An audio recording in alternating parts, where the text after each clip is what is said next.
Right, so today we're back again with another banger. In this video, we have the following for you.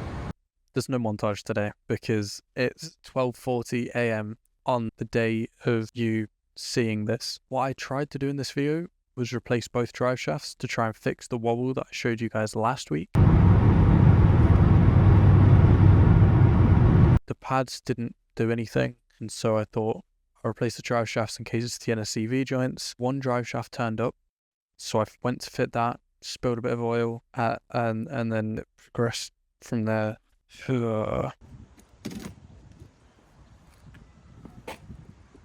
Now, I kind of forgot to talk in this, so what I'm going to do is I'm going to voice over and just walk you through basically how this happened and what happened, because it has taken over my life for the past week since I started trying to do this, and it all started from a little oil leak from trying to replace the driver's side drive shaft because I took it out and the oil spilled. Big deal. That was only the start of my problems, and it just spiraled out of control from there.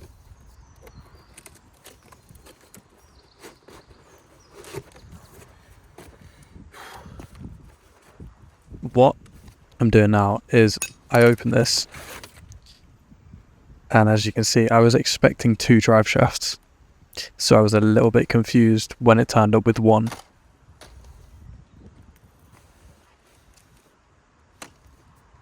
There's supposed to be 2 in it. Right. Nevertheless, we get on with it. So I start jacking it up. For some reason, even though I only had 1 drive shaft, I decided to basically take apart both sides. So I undid both top mounts from my shock mounts so that I could basically pull down the spring, because I've got lowering springs. It's a lot easier to just take the spring out than to undo all the lower control arms and the wishbone and everything else, like all the videos online will tell you to do if you're replacing a drive shaft, which you probably aren't stupid enough to do that unless you're a mechanic, in which case you know exactly what you're doing. So I dropped the whole knuckle and strut because for me that was basically just the easiest way. Here you can see I'm not making it look very easy, but it was a lot easier than doing it any other way. I had to wrestle with the spring a little bit and things started falling apart, but no big deal. It was still way easier than knocking stuff out of ball joints and wishbones and everything else. So eventually got the spring off and then just compressed the shocks so that I can move it around and just literally pull the drive shaft free.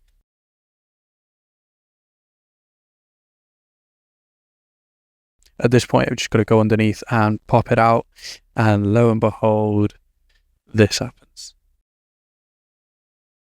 Now, I can live with an oil leak because, bit of sand and it's all cleared up, but it's what happens next that's the problem.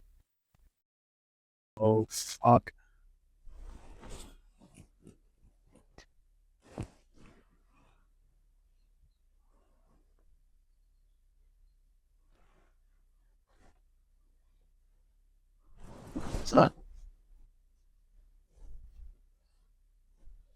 Yeah, that's cracked.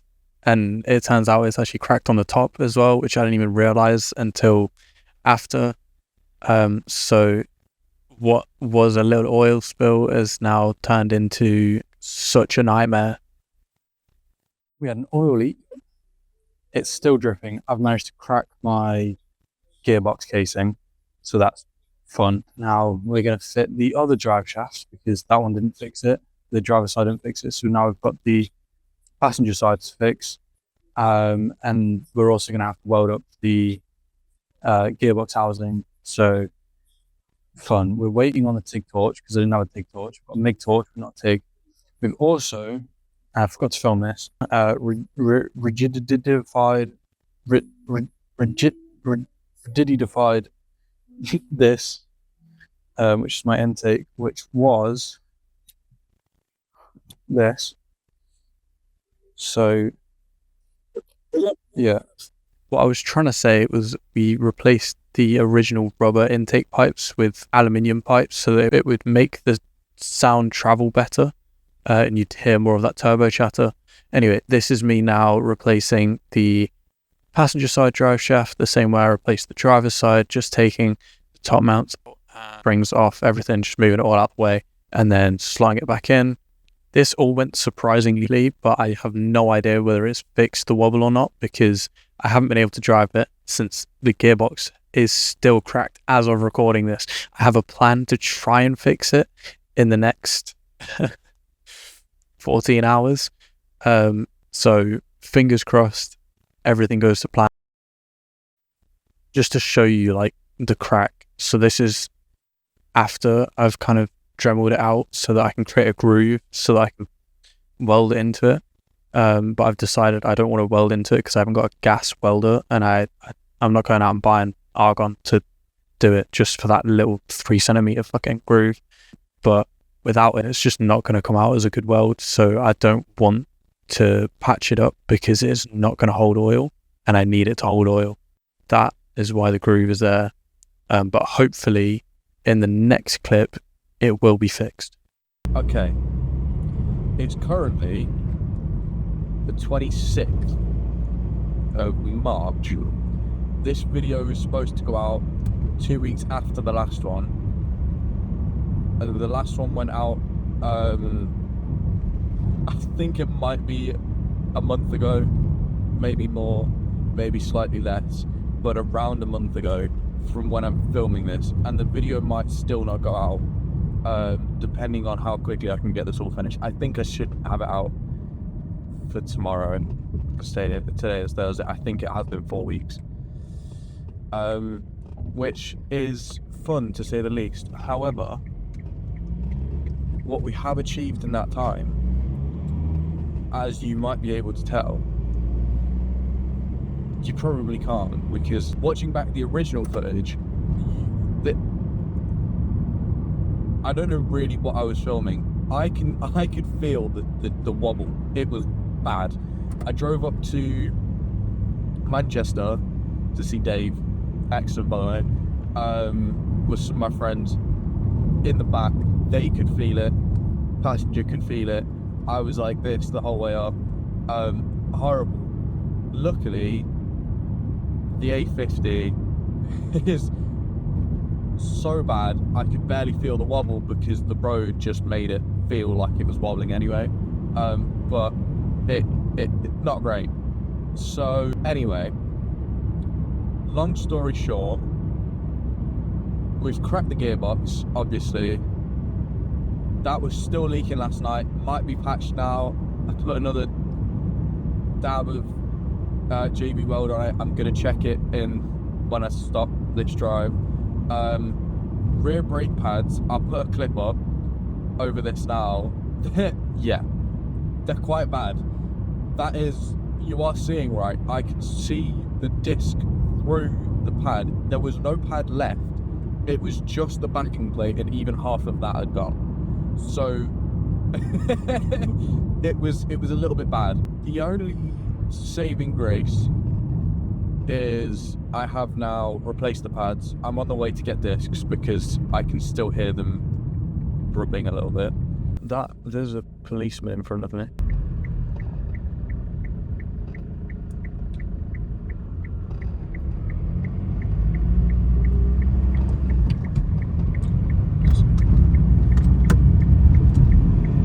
That was weird, and I've messed up my camera angle now. I think that lorry had got stuck halfway turning. That was quite funny. I'm gonna be a HGV driver soon, and I'm so aware that is a possibility to happen to me. I'm not looking forward to that.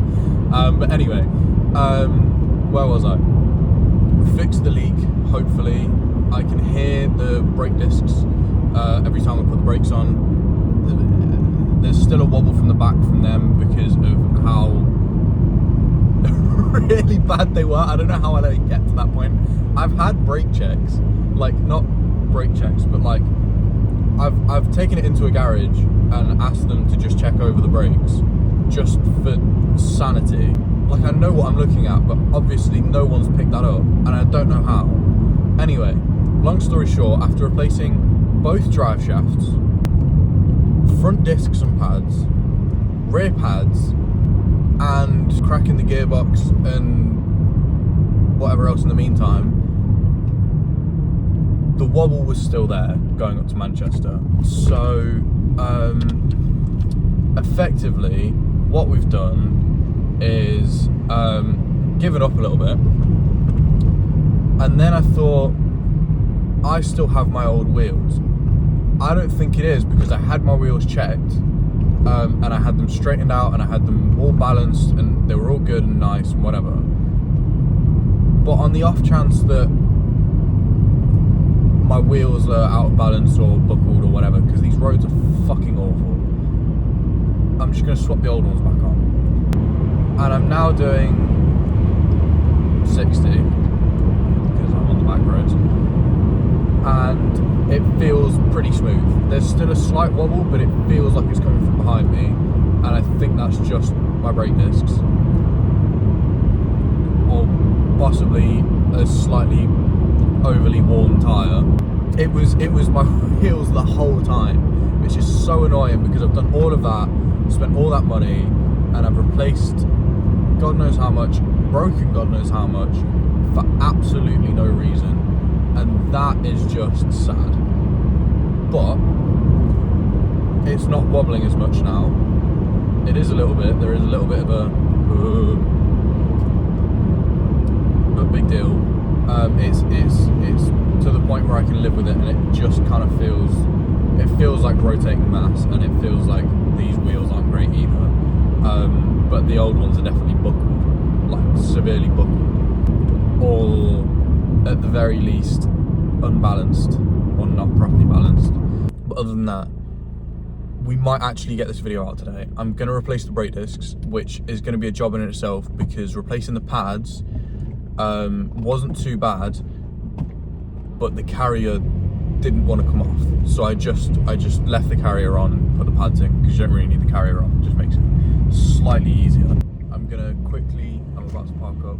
We'll check whether it's still dripping. Fingers crossed it isn't, because I've used all my JB Weld. I'm gonna have to go get some more if not.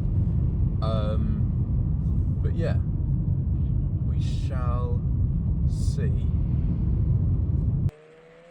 It was still dripping by the time I'd got to where I was going. I went to Euro Car Parts, ordered some brake discs. They didn't have them in stock, so I had to go back the next day, so that took a little bit longer, which is why this video is going out when it's going out. I actually don't know when it will go out, but hey ho, that's the game you play.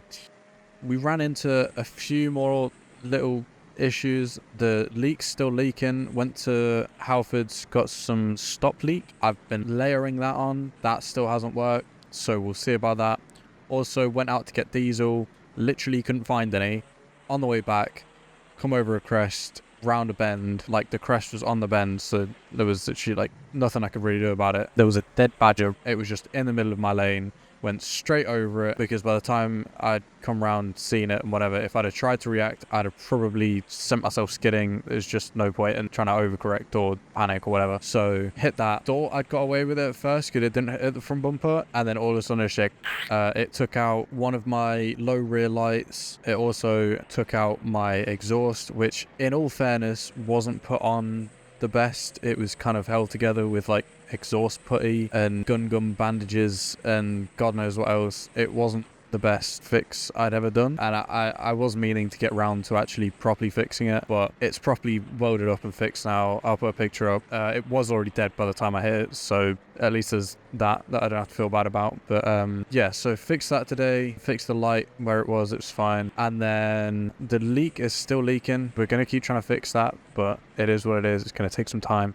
But I just wanted to get this video out because it's taken like 4 weeks to edit. It's taken about the same amount to record, and I want to get on with doing some videos. The reason videos have slowed down, Dennis has had exams. Connor has managed to get his car completely off the road because it didn't pass an MOT, and he's been fucking about trying to get an MOT sorted for a while. So that is that. I've got my MOT this week, so it's going to be a long old week to try and get that sorted. But hopefully we're all right, and videos should be resuming to normal soon. As you can see in the background, we do have a very special car coming to the channel very soon, so we'll look forward to that. Right, I hope you enjoyed today, guys. I'll leave it to the next one. They're never like someone else.